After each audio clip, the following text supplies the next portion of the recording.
नमस्कार दोस्तों, इस वीडियो में आपको बांग्लादेश से जुड़ी हुई एक कहानी बताएंगे। बांग्लादेश 1971 में बांग्लादेश की स्थापना हुई। धर्मनिरपेक्षता, लोकतंत्र और सांस्कृतिक स्वतंत्रता के प्रति प्रतिबद्धता के साथ इसकी स्थापना हुई थी। यह पाकिस्तान के शासन के तहत धार्मिक भेदभाव के प्रति सहज प्रतिक्रिया थी। हालांकि एक स्वतंत्र देश के रूप में लगभग 5 दशकों के दौरान घरेलू राजनीतिक, धार्मिक भावनाओं और भू राजनीतिक प्रभावों में बदलाव ने बांग्लादेश के राजनीतिक और सामाजिक ढांचे में इस्लाम की बढ़ती प्रमुखता को जन्म दे दिया। पाकिस्तान की तरह ही यह बांग्लादेश में भी कट्टरवादियों का दबदबा है और उसी का नतीजा है कि बांग्लादेश के एक शीर्ष अधिकारी ने देश के संविधान से धर्मनिरपेक्ष शब्द को हटाने की मांग की। बांग्लादेश के शीर्ष कानून अधिकारी अटॉर्नी जनरल मोहम्मद अजम्मा असजम्मा ने ये तर्क दिया है कि देश के हाई कोर्ट में एक सुनवाई के दौरान तर्क दिया। ये सुनवाई उन नागरिकों के लिए द्वारा दायर की गई थी। एक याचिका हो रही थी उसी पर, जिन्होंने बांग्लादेश के संविधान के 15वें संशोधन को चुनौती दी थी। लेकिन क्या है 15वां संशोधन जिसने संविधान को धर्मनिरपेक्ष बनाया, इसे आपको बताते हैं। दरअसल 1975 में जो धर्मनिरपेक्षता शब्द था उसे हटा दिया गया था। तो इस पर एक नजर अगर डालें तो tandphonline.com के अनुसार से जो जानकारी हमें मिली है कि बांग्लादेश के 1972 के मूल संविधान में धर्मनिरपेक्षता को एक मौलिक सिद्धांत के रूप में शामिल किया गया।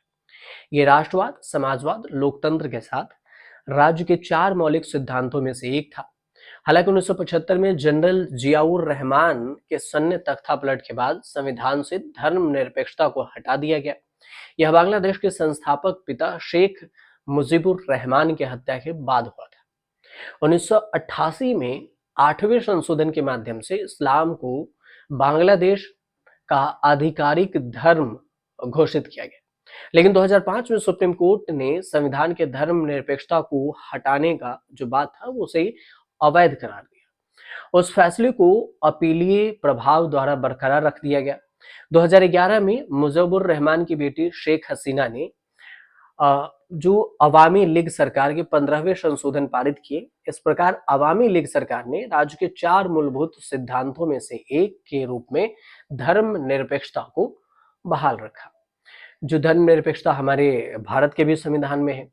कुछ इस्लामी राजनीतिक पार्टियां हैं और समूह हैं, जैसे जमात इस्लामी सालों से प्रभावशाली हो रहे हैं। हालांकि इन समूहों को चुनौतियों का सामना भी करना पड़ा, फिर भी उन्होंने इस्लामी मूल्यों और कानूनों के अनुरूप नीतियों को आगे बढ़ाने का प्रयास जारी रखा। राजनीतिक पार्टियां अक्सर समर्थन हासिल करने के लिए धार्मिक भावनाओं का सहारा लेती है।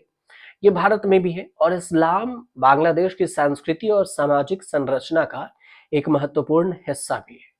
1980 के दशक में सैन्य नेता हुसैन मोहम्मद इरशाद के सरकार के तहत बांग्लादेश ने औपचारिक रूप से इस्लाम को राज्य धर्म के रूप में जोड़ने का काम किया। यह कदम आंशिक रूप से इस्लामिक राजनीतिक समूहों के समर्थन से प्राप्त करने और राजनीतिक स्थिरता को मजबूत करने के लिए के उद्देश्य से था। हालांकि धर्मनिरपेक्षता एक संस्थापक सिद्धांत बनी हुई थी, लेकिन इस्लाम की भूमिका तब से संवैधानिक और प्रतिकारात्मक रूप से बढ़ गई। इस्लाम अधिकांश बांग्लादेशियों की पहचान में गहराई से निहित है और यहाँ की 90% से अधिक आबादी की पहचान मुस्लिम में होती है। बांग्लादेश में जनता की भावना और इस्लाम के प्रति सांस्कृतिक लगाव राजनीतिक पार्टियों को प्रभावित भी करता है। विशेष रूप से समाज का रूढ़िवादी वर्ग जो है वो महसूस करते हैं कि उनके राष्ट्रीय पहचान को धार्मिक मूल्यों के साथ अधिक प्राथमिकता दी जाएगी, प्रमुखता से आगे दिखाया जाएगा। बांग्लादेश के जो पड़ोसी हैं, विशेष रूप से भारत कहेंगे और पाकिस्तान भी इसकी पहचान और राजनीति से प्रभावित है। भारत एक हिंदू बहुल धर्मनिरपेक्ष देश है और पाकिस्तान एक इस्लामिक गणराज्य है।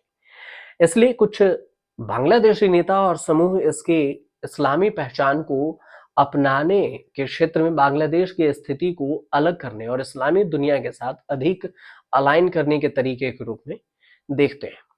हालांकि बांग्लादेश ने धर्मनिरपेक्ष नीतियों को बनाए रखा, लेकिन इसके बावजूद भी उसका जो धार्मिक रूढ़िवादी के साथ एक संतुलन है, धर्मनिरपेक्षता को बनाए रखने के प्रयासों ने कभी-कभी रूढ़िवादी समूहों के साथ तनाव भी हुआ, जो शासन और शिक्षा कानूनी मामलों में अधिक इस्लामी सिद्धांतों की वकालत करते हैं।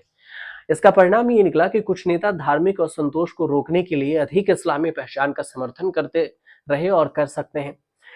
भारत के साथ भी तनावपूर्ण संबंध होता गया बांग्लादेश का। जब बांग्लादेश का स्वरूप धर्मनिरपेक्ष नहीं रहेगा, तो फिर भारत के बीच में कूटनीतिक संबंधों में भी तनाव आ सकता है।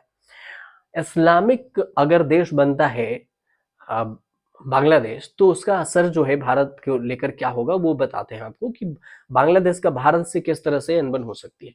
क्योंकि भारत एक हिंदू बहुल धर्मनिरपेक्ष राज्य है, और अगर बांग्लादेश में हिंदुओं के साथ कोई जो है ज्यादती होती है, तो इस पर चिंता जता सकता है। ऐसे में अंतर्राष्ट्रीय संगठनों और मानवाधिकार समूहों द्वारा बांग्लादेश में अल्पसंख्यकों के साथ किसी भी भेदभाव की निगरानी आलोचना की जा सकती है, जिससे विदेशी सहायता और वैश्विक स्थिति पर असर पड़ सकता है। हिंदू और धर्मनिरपेक्ष समूह पर इस तरह के परिवर्तन के खिलाफ आवाज उठा सकते हैं, बहुलवाद और अल्पसंख्यक अधिकारों के संरक्षण की वकालत कर सकते हैं। वास्तविकता प्रभाव ये होगा काफी हद तक कि इस बात पर निर्भर करेगा कि इस्लामी गणराज्य जो है, इस्लामिक देश जो है, के ढांचे किस तरह से तैयार की जाती है और लागू की जाती है। यदि बदलाव की समावेशी हो, अल्पसंख्यक अधिकारों की रक्षा हो, धार्मिक स्वतंत्रता निश्चित हो, तो इसका कम से कम असर हो सकता है। हालांकि हालांकि यदि कानूनी भेदभावपूर्ण हो जाते हैं और अन्य समुदायों की कीमत पर इस्लाम का पक्ष लेते हैं, तो हिंदुओं को चुनौतियों का सामना करना पड़ सकता है। मतलब अगर आप न्यूट्रल होकर बात कर सकते हैं, न्यूट्रल होकर कानून बना सकते हैं, तो फिर ज्यादा चुनौतीपूर्ण नहीं होगा बांग्लादेश में, अगर इस्लामिक देश बनाने की भी सोच रहे हैं तो। लेकिन अगर न्यूट्रल नहीं हुए, बायसनेस आ गई कि आपको एक धर्म को आगे बढ़ाना है, दूसरे धर्म को नहीं, तो फिर वहां पर चुनौतीपूर्ण होगा हिंदुओं के लिए, क्योंकि हिंदुओं की संख्या और हिंदुओं की आबादी बांग्लादेश में वैसे ही कम है। और इस हिसाब से देखें तो आए दिन टकराव भी होता रहा।